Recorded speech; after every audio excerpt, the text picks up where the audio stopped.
I am so psyched to have Adelia here from Direct Cannabis Network. If you've seen her, it's because she's pretty much everywhere in the cannabis industry. Welcome to HelloMD and being filmed today. So maybe you can tell our patient population, what exactly is Direct Cannabis Network? Of course. Well, first off, thank you, of course, for having me on here. And you guys are just as busy. I see you guys everywhere as well, doing great things, of course. Thank you. So yes, I'm Adelia, the CEO of Direct Cannabis Network.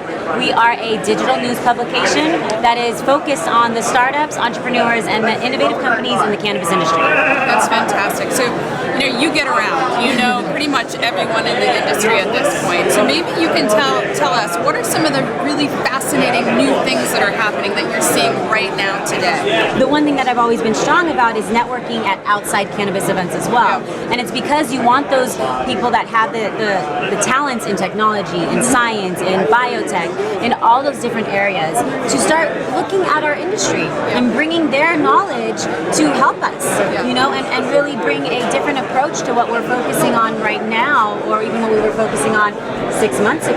That's right. So yeah, I would say the cultivation technology mix combined is really good. And cultivation is such an interesting aspect about this whole industry because cultivation is where everything starts from. It's like the breadbasket of America. California is one of the breadbaskets of cannabis. Yes. And so just to sort of round out our conversation, we're heading into what we believe is going to be the legalization in California.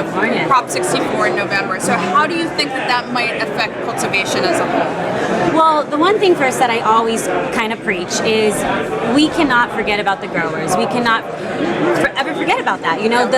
To me, the flower is the heart of our industry. That is what brings the community aspect. That is what keeps us all together, and that is what is allowing this all to happen. And so with that, honestly, I think there's going to be a lot of changes. I think the one thing that I would say to a lot of maybe the connoisseurs and the smaller grows is that we all have to change. We all have to realize that if we want things to change in our industry, we're going to have to give a little, and we're going to have to kind of all meet in the middle of these different things that will affect our businesses.